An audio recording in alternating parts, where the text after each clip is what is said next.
مختصر سا درس ہوگا آج کے پارے سے متعلق جو گزرا ہے۔ الحمد للہ رب العالمین، والصلاة والسلام علی رسول کریم۔ الحمدللہ آج 18 مکمل ہو، کئی سورتوں پر مشتمل سورہ مومنون، سورہ نور اور سورہ فرقان، ان تینوں سورتوں پر مشتمل یہ سورہ گزرا۔ سورہ نور جو ہے اس میں بہت ہی اہم ہے، اور میں سب کو یہ ریکمینڈ کرتا ہوں کہ اس سورت کو جو ہے ہر ایک کو پڑھنا چاہیے۔ اس میں اتنے بہترین آداب بتلائے گئے ہیں، گھریلو آداب ہو یا اسی طریقے سے معاملات ہو، اور خاص کر کے گھریلو آداب جو ہے اس میں اس سورت کریمہ کے اندر بتلایا گیا ہے۔ بہت ساری چیزیں، لیکن وقت جو ہے کافی زیادہ ہو چکا ہے، اس لیے میں انشاءاللہ مختصر کچھ باتیں رکھوں گا۔ سورہ مومنون کی ایک آیت گزری، اس آیت کو اگر آپ غور سے پڑھیں گے اور اس کے مفہوم کی گہرائی میں جائیں گے تو آپ کو اندازہ لگے گا کہ کیسی بات اللہ رب العالمین نے یہاں پہ کہی ہے۔ اللہ تبارک و تعالیٰ بیان فرما رہا ہے، قالوا ربنا غلبت علينا شقوتنا وكنا قوما ظالمين۔ یہ کون کہہ رہے ہیں؟ یہ جہنمیوں کے تعلق سے بیان ہو رہا ہے۔ اللہ تبارک و تعالیٰ بیان فرما رہا ہے جب جہنمی جہنم میں چلے جائیں گے تو اب وہاں پہ وہ ایک تمنا کریں گے اور کیا کہیں گے؟ ربنا غلبت علینا شقوتنا۔ وہاں پہ جو ہے اپنے جرائم کا، جو دنیا کے اندر انہوں نے جرم کیا تھا، لہٰذا ان تمام جرائم کا وہ اعتراف کریں گے اور کہیں گے اے ہمارے رب، غلبت علینا شقوتنا، بدبختی کیا ہے ہمارے اوپر غالب آ گئی تھی۔ یہ کہاں سے کہہ رہے ہیں؟ جہنم سے۔ یہ پکار جو ہے جہنم سے اللہ رب العالمین وہاں کا تذکرہ کر رہا ہے۔ وَكُنَّا قَوْمًا ظَالِمِينَ، اور اے اللہ ہم گمراہوں میں سے ہو گئے تھے۔ بڑی جو ہے درد بھری آواز میں یہ پکاری تھی۔ ربنا اخرجنا منہا، تو اے ہمارے رب تو ہمیں یہاں سے نکال دے۔ فَإِنْ عُدْنَا، اگر پھر ہم اسی طرح کرنے لگے جیسے ہم کر کے آئے ہیں، ہم کافر تھے، مشرک تھے، تیرے علاوہ اوروں کی سجدہ کرتے تھے یا تیری نافرمانی کرتے تھے، نمازیں نہیں پڑھتے تھے، روزے نہیں کرتے تھے، جو بھی برائی ہے، وہ کیا کہیں گے؟ فَإِنْ عُدْنَا، کہ اللہ اگر ہم دوبارہ ایسا کریں گے، ایک بار بس دنیا میں بھیج دے، تو بس ایک موقع ہمیں دے دے دنیا میں، تو ہمیں دوبارہ واپس بھیج دے، لہٰذا ہم نیک بن کر کے آئیں گے، اور اگر پھر سے ایسا کریں گے تو فَإِنَّا ظَالِمُونَ، ہم بڑے ظالموں میں سے ہوں گے اور واقعی میں ہم سزا کے حقدار ہوں گے۔ یہ پکاریں گے۔ شیخ ابن کثیر رحمۃ اللہ علیہ نے اپنی تفسیر کے اندر لکھا ہے، حضرت عبداللہ ابن عمر رضی اللہ تعالیٰ عنہ کی یہ روایت ہے، کہتے ہیں کہ یہ پکار جو ہے 2 زندگی کے برابر پکاریں گے۔ کتنا؟ دنیا میں جو زندگی ہے اس کے ڈبل۔ پہلے تو یہ مالک کو پکاریں گے۔ مالک کون ہے؟ کسی کو پتا ہے کہ مالک کون ہے؟ نہیں، مالک فرشتہ ہے، یہ جہنم کے داروغے کا نام ہے، جو جہنم کی نگرانی کریں گے اس فرشتے کا نام کیا ہے؟ مالک۔ یہ جہنمی جو ہے یا مالک یا مالک، یعنی جہنم کے داروغے کو پکاریں گے۔ کتنا؟ عبداللہ ابن عمر رضی اللہ تعالیٰ عنہ کی روایت ہے کہ 40 سال تک وہ پکارتے رہیں گے۔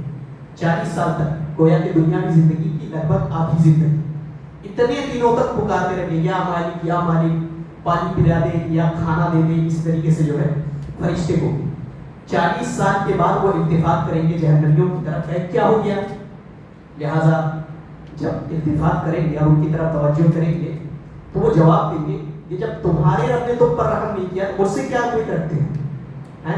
تم اتنے نالائق تھے کہ تمہیں جہنم میں ڈال دیا گیا، جو رب اتنا زیادہ رحیم ہے اس نے تم پر رحم نہیں کیا تو مجھے کیوں پکارتے ہو؟ تو یہ جب جواب سنیں گے تو وہ مایوس ہو جائیں گے۔ اب کیا کریں گے؟ اب اللہ تبارک و تعالیٰ کو پکاریں گے، اور کیسے پکاریں گے؟ اسی پکار کا یہاں پہ ذکر کیا ہے۔ اب اللہ تبارک و تعالیٰ کو ڈائریکٹ پکاریں گے، اور کتنے دنوں تک پکاریں گے؟ بیان کیا ہے کہ اس دنیا کی زندگی جو ہے 2 زندگیوں کے برابر، 60 سال مان لیجیے تو 60 سال کو ڈبل کر دیجیے، 120 سال تک کتنا پکاریں گے؟ 120 سال تک جہنمی اپنے رب کو پکارتے رہیں گے۔ اب 120 سال کے بعد اب اللہ کا جواب آ رہا ہے۔ کیا جواب دے گا اللہ رب العالمین؟ اتنے دنوں تک پکارنے کے بعد اللہ تبارک و تعالیٰ کہے گا قال اخسئوا فیہا ولا تکلمون. ایسا بھیانک جواب ہے. اللہ رب العالمین کہے گا اخسا، کہے گا اللہ تبارک و تعالیٰ ڈانٹ کر کے. اخسا جو ہے مفسرین نے بیان کیا خسا الکلب، کتے کو بھگانے کے لیے آتا ہے. یہ جملہ کیسا ہے؟ کتے کو بھگانے کے لیے. جیسے کتا کھڑا ہے، اب اس کو کوئی بھگا ہے ڈانٹ کر کے، اس کو جو ہے بھگاتا ہے. ایسی ہی اللہ تبارک و تعالیٰ اخسا، کیا اب کوئی بات مت کرو مجھ سے. ولا تکلمون، اور اللہ رب العالمین نے کہا ہے کہ آج تم مجھ سے بات مت کرو. اتنے دنوں کے بعد جواب آ رہا ہے، اور وہ بھی اللہ رب العالمین کیا کہہ رہا ہے ڈانٹ کر کے کہ خاموش ہو جاؤ، کیا تم بار بار پکار رہے ہو. ولا تکلمون، آج تم مجھ سے بات مت کرو. مفسرین نے بیان کیا کہ کوئی غور کر کے دیکھیے کہ اتنے دنوں تک پکارنے کے بعد اللہ تبارک و تعالیٰ اس دن سننے کو تیار نہیں. لیکن آج دنیا میں ہر دن، ہر صبح اور ہر رات کو اللہ تبارک و تعالیٰ آسمانی دنیا پہ آتا ہے اور اپنے بندوں کو پکار پکار کر کے کہتا ہے کہ آؤ میرے بندوں، میں تمہاری سننے کے لیے آیا ہوں. ہر رات کے آخری پہر جب فجر سے پہلے کا وقت ہوتا ہے تو اللہ رب العالمین کہاں جاتا ہے؟ آسمانی دنیا میں. اللہ کے نبی صلی اللہ علیہ وسلم کی حدیث ہے، وہ عرش سے نیچے آسمانی دنیا میں آ جاتا ہے اور یہاں سے اپنے بندوں کو پکارتا ہے اور کہتا ہے کیا کوئی ہے جو مجھے پکارنے والا ہے؟ کیا کوئی ہے جو اپنے گناہوں کی بخشش چاہتا ہے؟ کوئی ہے جو مجھے کچھ مانگنا چاہتا ہے؟ میں دینا چاہتا ہوں.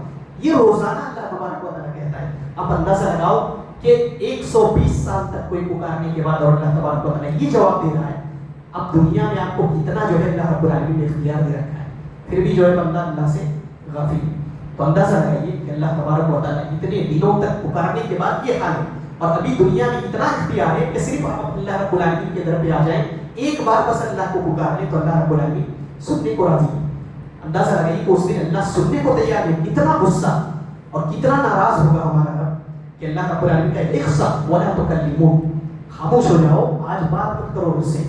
یہ اللہ رب العالمین کا جواب ہوگا.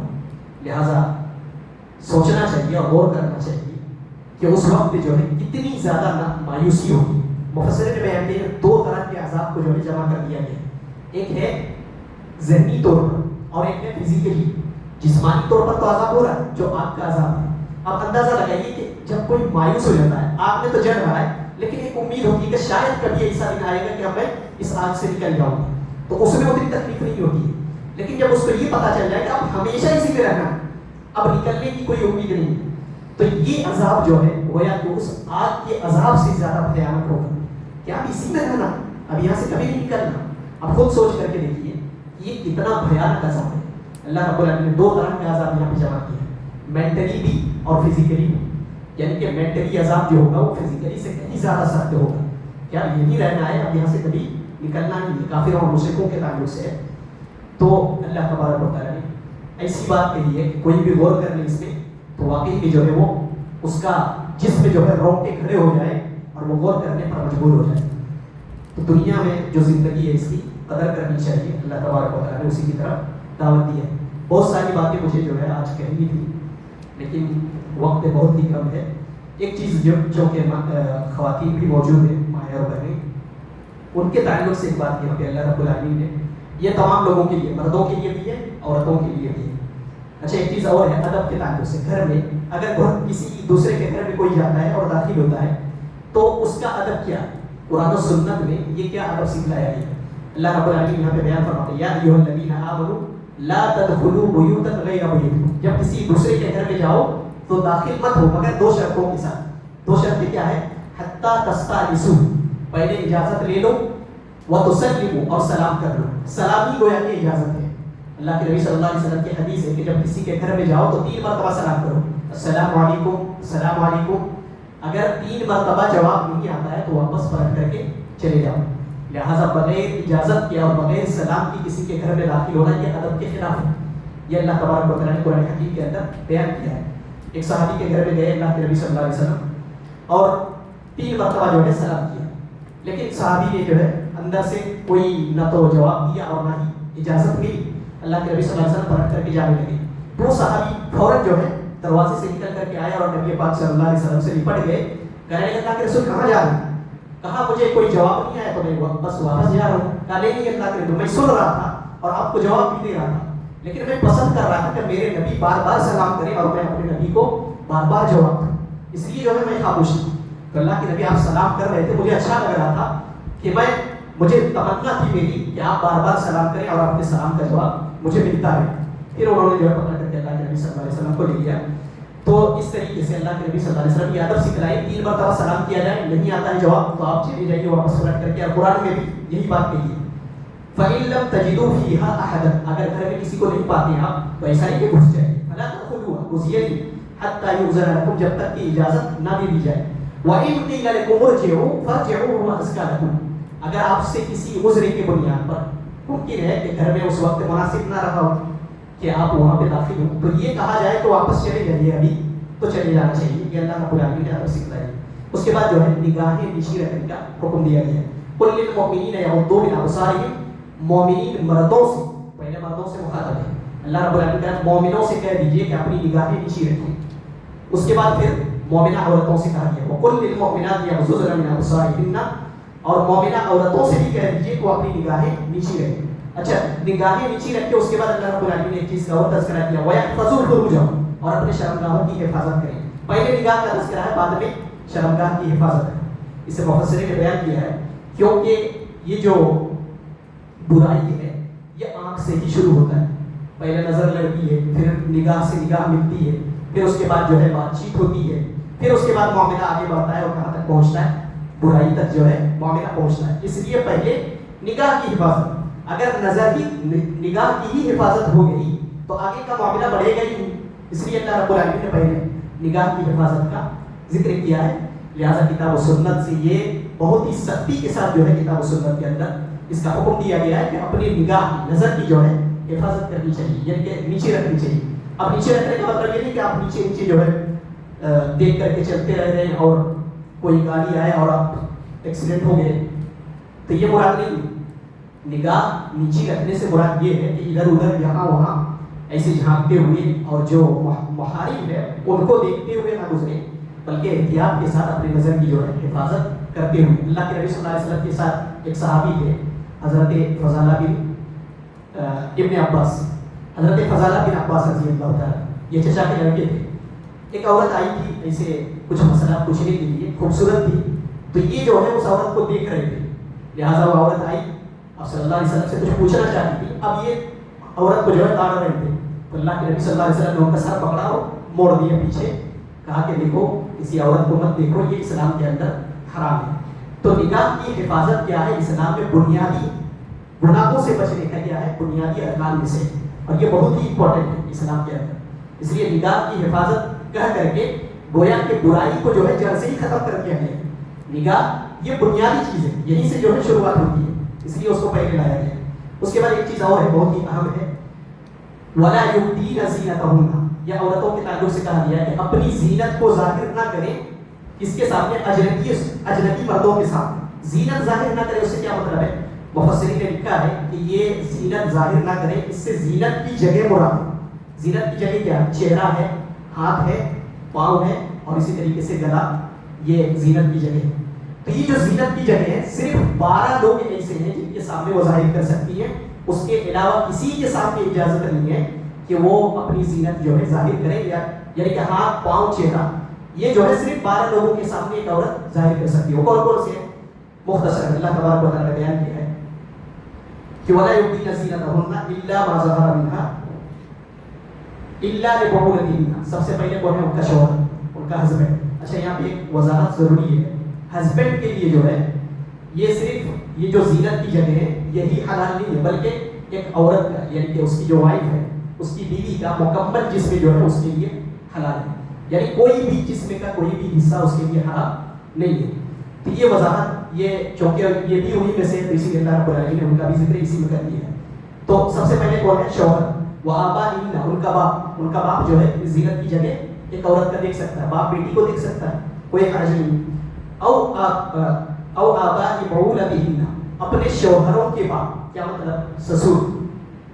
سسر کا جو ہے بہو کو دیکھنا ان جگہوں میں جو زینت کی جگہ ہے وہ جائز ہے.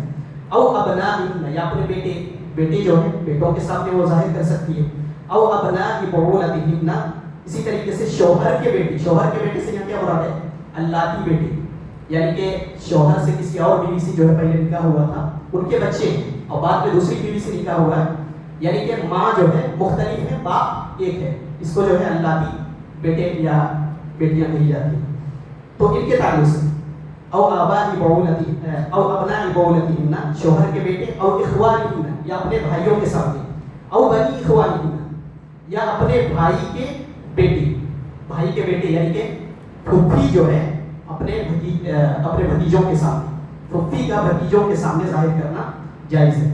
او بنی اخواتہن، بہن کے بیٹے یعنی کہ خالہ کا اپنے بھانجوں کے سامنے، یہ کیا ہے جائز ہے. او نسائہن یا نارمل عورت، عام عورتیں جو ہے ایک عورت کا دوسری عورت کے سامنے کیا ہے ظاہر کرنا جائز ہے. او ما ملکت ایمانہم، یا اگر کوئی غلام ہے، کوئی لوڈی ہے، غلام ہے، تو ان کے سامنے. اب التابعین غیر اولی الاربۃ، اور ایک آدمی وہ ہے جو بہت ہی زیادہ بڈھا ہو گیا ہے، جیسے اب خواہش نہیں رہ گئی ہے تو بہت زیادہ بڈھا ہو گیا، تو اس کے سامنے بھی کیا ہے جائز ہے. یہ قرآن میں اس کا ذکر ہے. اب الطفل الذین لم یظہروا علی عورات النساء، یا ایسا چھوٹا بچہ ہے جو ابھی عورتوں کے پردے وغیرہ سے جو ہے وہ یعنی کہ شعور نہیں رکھتا ہے، تو چھوٹے بچے کے سامنے، کوئی بھی چھوٹا بچہ ہے تو اس کے سامنے بھی کوئی حرج نہیں ہے. تو یہ 12 جو ہے جو یہاں پہ بیان کیا گیا ہے، یہ کل 12 ہے.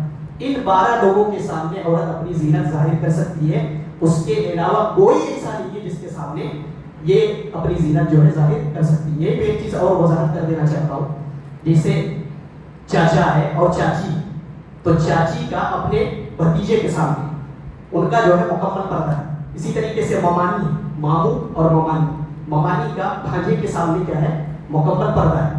اسی طریقے سے بھابھی، بھابھی کا دیور کے سامنے مکمل پردہ ہے. یہ سب جو ہے بہت ہی زیادہ چھوٹے ہمارے معاشرے کے اندر، اس لیے میں بتا رہا ہوں. اسی طریقے سے جتنے بھی کزن ہیں، پھوپھو کی بیٹی، خالہ کی بیٹی، ماموں کی بیٹی، چچا کی بیٹی، یہ سب کیا ہے، یہ سب کے سب مکمل پردے کے ہیں.